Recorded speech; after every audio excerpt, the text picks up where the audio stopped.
right, this is Aaliyah Brixton, and I want to welcome you guys back to my channel. So today we're going to do something super different. I want to kind of start implementing a few weekly ideas that I have. So we're going to start this off by introducing you guys to my very first, ready? Drum roll, please.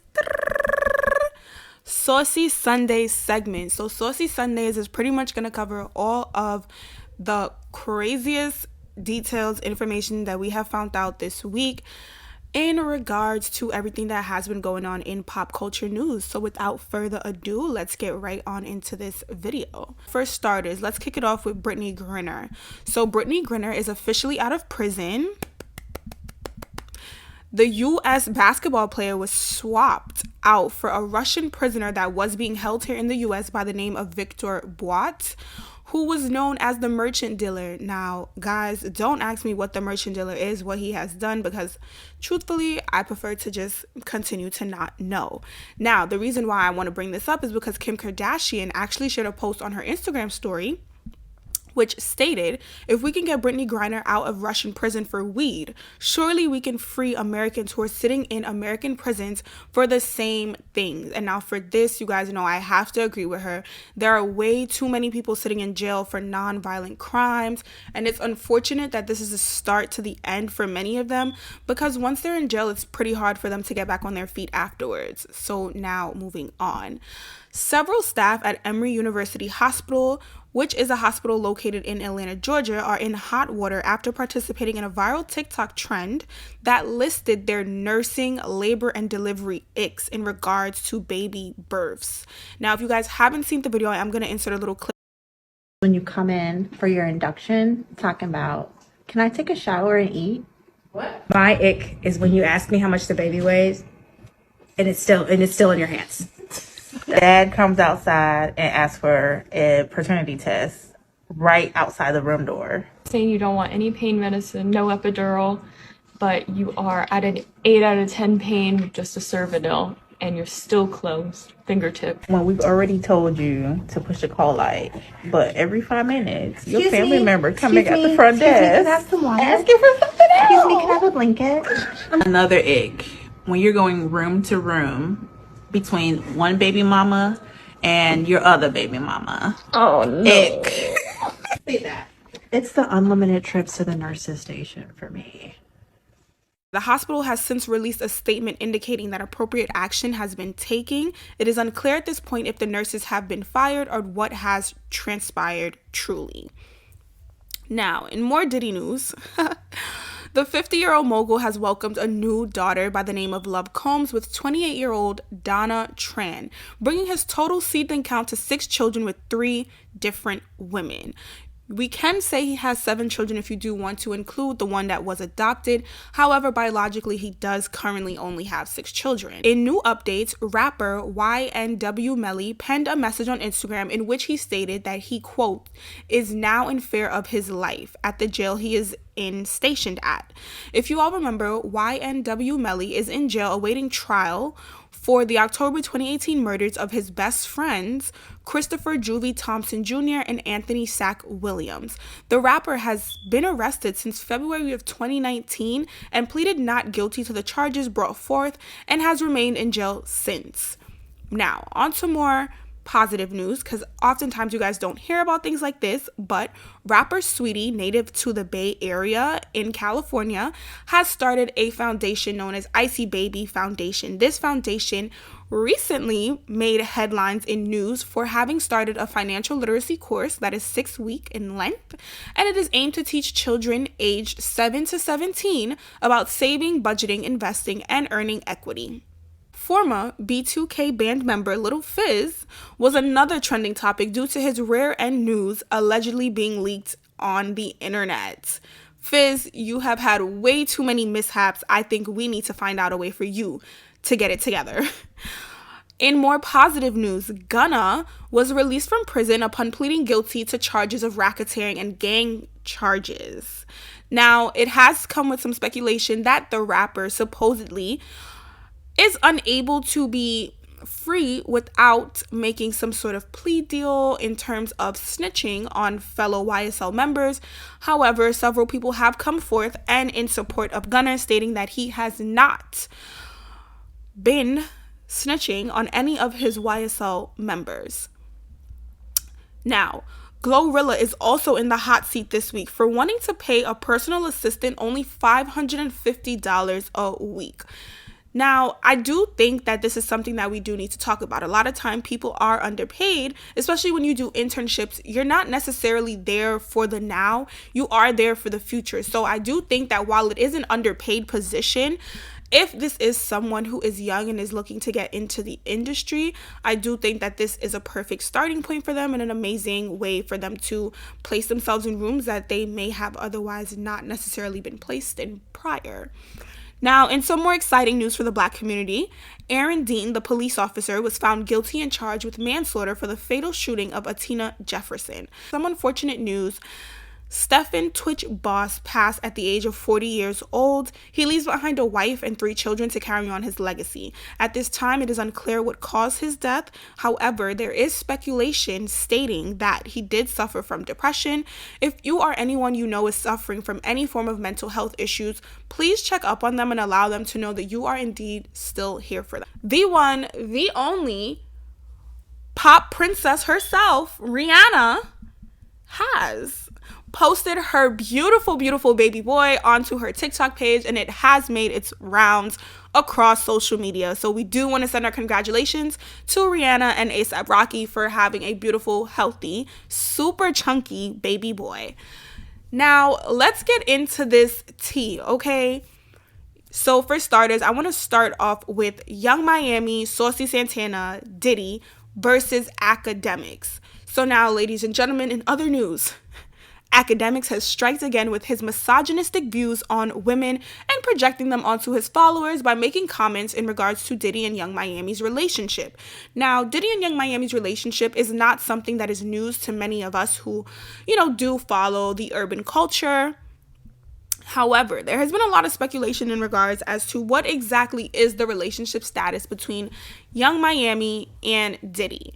So, Academics took it upon himself to make a few comments in regards to Young Miami, sort of insinuating that she is playing the role of a side piece to Diddy, and just kind of making his own assumptions about their entire situation and everything that they have going on. If you a side chick and you proud, we love you. The notion that men don't like side chicks, this is why I didn't even want to argue with Young Miami. Without women like you, niggas couldn't balance a roster. We need a girl like you. Hopeless, lost, and thinking you're the number one, when in reality, y'all sharing that community dick. It's all good. You go, girl. You want to think you number one? Fine. Okay? But a man always chooses, usually with his resources, but when you're like Diddy, your resources are... Young Miami and Diddy both took to Twitter to make it very clear that baby girl is not no side bitch, okay? She is not anything. So Young Miami stated on her Twitter account, "I'm nobody's side piece. Let's just make this clear. On this good Monday, I don't come second to nobody." Now, Academics then responded, in essence, saying that Nick Cannon women would never be having a mental breakdown the day when he announces a new baby. I'm just saying, straighten up. Y'all be knowing what y'all sign up for. Now, while I do agree with Academics that Nick Cannon women are very much intact and they do not get on the internet and argue with each other, Academics, stop being messy. Young Miami then quotes the tweet and says, "Who is having a mental breakdown? You talking on me? Punk." She had to throw in her little Miami up in there. We continue on and we look at Diddy account. So now Diddy gets on Twitter and he pretty much clears the air and he says, "At Young Miami 305 is not my side chick. Never has been, never will be. She's very important to me and special to me. And I don't play about my shorty wop." Ooh, hold on now. Shorty wop. "I don't discuss things on the internet and I will not start today. So think what you want, but know that if you do something to hurt mine, I'm going to come to your house and we're going to have a talk about it like human beings. Love." Now, It's giving very much I'm 50, I don't really get on the internet, and I'm going to parent you. That's literally what I got from this whole statement. Now, y'all, okay, Saucy Santana was not having it. Now, for those of you who don't know, Saucy Santana and Young Miami are basically best friends. And as a male best friend, I definitely do understand where he's coming from. I'm not going to allow my female best friend, as a, man myself, to stand here and argue with another man. I am going to come in and I am going to defend her. So Saucy then gets on his Twitter account and he says, while quoting a tweet from academics or someone who quoted something with academics, and says, I just landed in LA. You a Twitch B at home in a room full of corn chips, screaming and spitting in a mic, taking your aggression on women because we know you don't get no cooch. D beater, I know I'm a man every day when I wake up. That still ain't gonna make you do nothing. Now, he also then goes on to say, N-word mad because he want to be a city girl. Fat ASS little boy sitting in his room with low self-esteem, screaming and beating his chest, trying to make a girl feel bad. Want to be Wendy Williams, ASS, N-word. Leave the G word, some sugar left for our tank. Honestly, y'all, let me tell you one thing about Saucy. He is going to clear the freaking error, okay? And he sure enough cleared him. Now, according to academics, supposedly him and Diddy did have some sort of conversation. So now academics has completely backed down from the situation and is essentially now apologizing for everything that he did once say, which I don't think that we should be that surprised. Other news this week, we do have a student versus her professor. So a black student was arrested in the middle of her class during finals week at Winston-Salem State University, a historically black college. It is said that the argument started because the teacher tried to embarrass the student in front of class by discussing her grades in front of the entire class. The student does get on Instagram and explains that she had shown up to class so that she can partake in the group project because she did not want her group mates to suffer due to her mistakes. Based on the video, it appears that the teacher had the student arrested because she refused to apologize to her in front of the class. Now, a lot of people are discussing this topic and they are talking about it essentially because it is unfair and extremely disappointing to see a black student arrested at an historically black college where they should feel safest and appreciated because a white professor or a professor who can, be white passing felt supposedly threatened because the student refused to apologize after the professor is the one who did insinuate the altercation from the beginning. The 50-year-old mogul is really killing the game right now. Like, let me tell you something. I don't know if he's got polygamy going on. I don't know if the man is just living his life. But from what I gather, Diddy has just always been this way. This has literally been Diddy 101. So outside of Diddy announcing the arrival of his new daughter, Love Combs, which was born in October by 28-year-old Dana Tran, a cybersecurity specialist, he was then spotted out with a new starter pick, Shantana. And forgive me if I am saying her name wrong. She is an influencer. I don't really know much about her outside of that, but her name is Shantana and she's an influencer. So now, dun dun dun dun, the story would not continue if it was not for some girls just not knowing when to keep quiet. So Diddy's alleged 10-year side chick, Gina Huan, joined the chat and had some words to say after the revelation of Diddy's newest child in regards to Young Miami.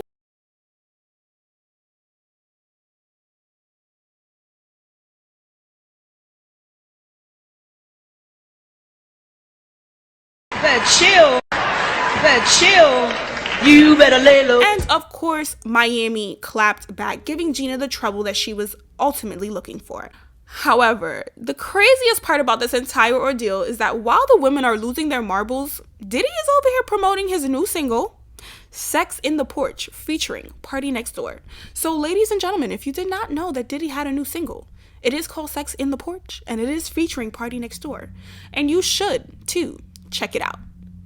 Now, Young Miami, however, did take to the Shade Room comments to make it super clear that she is indeed single and might just be looking to mingle after rapper The Game made a tweet insinuating that he is indeed himself looking for his own version of Young Miami, and since she is supposedly taken, that he is more than welcome to look for a doppelganger. Now, Diddy would not be Diddy if this did not end off with another draft pick being spotted out with Diddy on a date at Nobu recently. Her name is Jada Rami, and she is a podcaster. So, ladies and gentlemen, at this time, we are looking at a solid 4 for the starting lineup when it comes to Diddy and his rookie lineup. But, ladies and gentlemen, in other news, who will be the main piece? Now, of course, what we are here to discuss more than anything, it has been a trending topic in the urban community for nearly 3 years now, and that is Megan Thee Stallion versus Kelsey Nicole and Tory Lanez. Now, this has been a topic that has been ongoing for nearly 3 years now, and after over 2 years of speculation, the trial has finally begun. For reference, this trial is in regards to the 2020 shooting that occurred after a party at Kylie Jenner's house, where Megan accused Tory of pulling the trigger on her. Now, while I don't want to go into details in regards to exactly everything that is going on with the case, because, ladies and gentlemen, I am a working woman, okay? And I repeat, do not necessarily have the time nor the resources to thoroughly investigate everything that is going on with this case, but I did want to bring you guys some of the major revelations that have occurred within the trial thus far. So, both women's sexual behaviors are coming into question as the defense is claiming that Megan has allegedly been sleeping with several men that Kelsey has had encounters with first. Now, one of those men that have been brought up is NBA player Ben Simmons. However, Ben did take to his own Instagram story and has denied any claims of being involved with Kelsey or Megan Thee Stallion. He was really trying to go to the point that eventually, because of how Meg is acting, this is according to the defense, Kylie Jenner goes to Megan Thee Stallion and says, "It's time for you to leave." They all leave. The defense's point is what happens in the car is this. Tory questions Kelsey, "Hey Kelsey, why are you backing up Meg for me trying to, get it on with Kylie Jenner? Meg has been snaking men from you your whole life. I hooked up with you, Kelsey, and then Meg went behind your back and hooked up with me. And Kelsey, this is not the first time. You had been hooking up with Ben Simmons. Meg went behind your back and hooked up with Ben Simmons. You had been hooking up with the baby. Meg went behind your back and hooked up with..." Type of way about that. And she was really trying to Now, another major revelation that I do want to take a look at is, did Tory Lanez apologize to Kelsey for the shooting? Now, there was speculation that occurred when it was mentioned that Tory Lanez had reached out to Kelsey and apologized to her. What that apology had been for, the public had never known. Now, while it was never explicitly stated on the phone call what Lanez was apologizing for, the defense is stating that he was essentially apologizing to Kelsey for quote-unquote cheating on her and quote-unquote having a sexual relationship with both women. Is that true? We don't know. Now, another major revelation in the case is when Megan took the stand on December the 15th. While she took the stand, she stated her encounter of how things transpired that night. She mentions that the argument stemmed from the fact that she was ready to leave the party and Lanez wasn't. From there, the argument escalated to ultimately discussing their careers and then escalating to Lanez mentioning the fact that he was having relations with both females. Now, Megan goes on to mention that she viewed the situation as the industry is like a big boys club. Like, I'm telling on one of y'all friends and now y'all are about to hate me.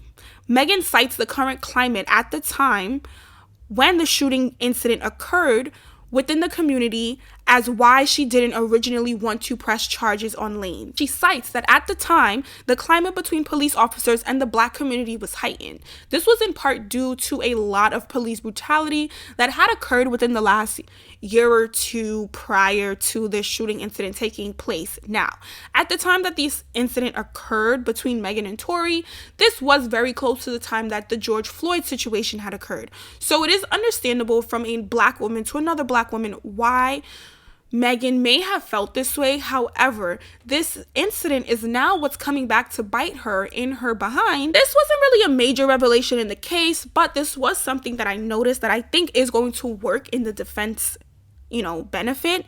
Tory Lanez having his son with him at the court hearing, to me, plays into the role that the defense will play into in terms of him being a great father and overall a great person. It appeals more to the empathetic side of people watching, given that he doesn't often speak on his child. Carrying his son outside of the courtroom on his back is definitely going to touch people and show him in a new light. Now, one of the major revelations that did transpire this week when it came to this case was Kelsey Nicole was granted immunity in the trial, although it was clear prior that she would not be prosecuted in the case for anything.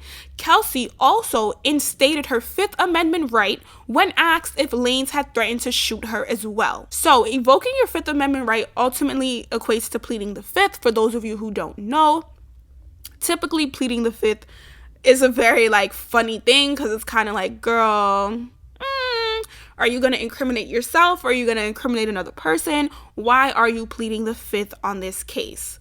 So one of the biggest revelations, ladies and gentlemen, one of the biggest revelations when it comes to this case is one that the defense has been denying time and time and time again, which is they are now admitting.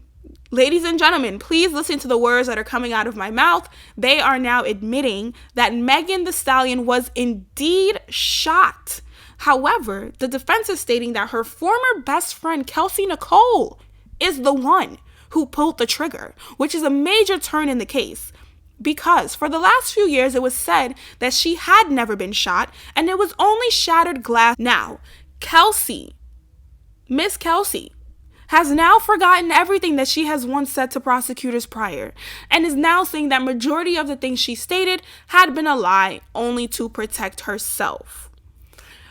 In later news, another revelation in the case is that the judge will allow text messages and audio to be played that was previously denied. The only reason this is becoming a major revelation is because now, as Kelsey is on the stand and is refusing to ultimately admit to any of the things that she has once said, these text messages and this audio will now allow the juror to see what Kelsey had originally stated when all of this first transpired. So now what everyone is ultimately saying is that the tapes in which were once denied that are now being used seem awfully familiar to what Kelsey had stated before, and her story on the tapes match pretty much what she had said to the prosecutors 2 months ago in September when she did go in to speak to them. Now, the biggest, and I know I have said the biggest revelation quite a few times throughout this little segment, but ladies and gentlemen, honestly,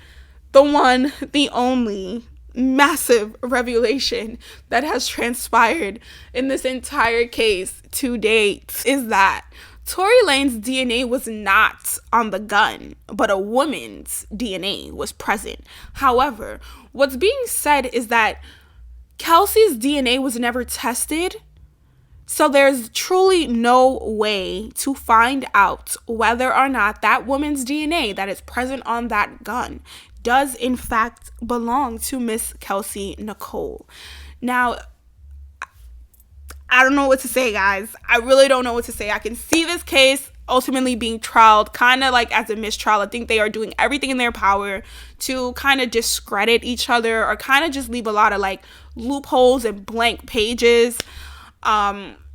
Honestly, this case has gone on for way too long. I think that it's time that we just find out the truth. So that concludes this week's Spicy Sunday, and I can't wait for you guys to see what happens next week. And I'm definitely interested in hearing what you guys think, your, opinions, your thoughts, your comments. Just drop them down below, and I'm looking forward to responding to some of the comments. Thank you.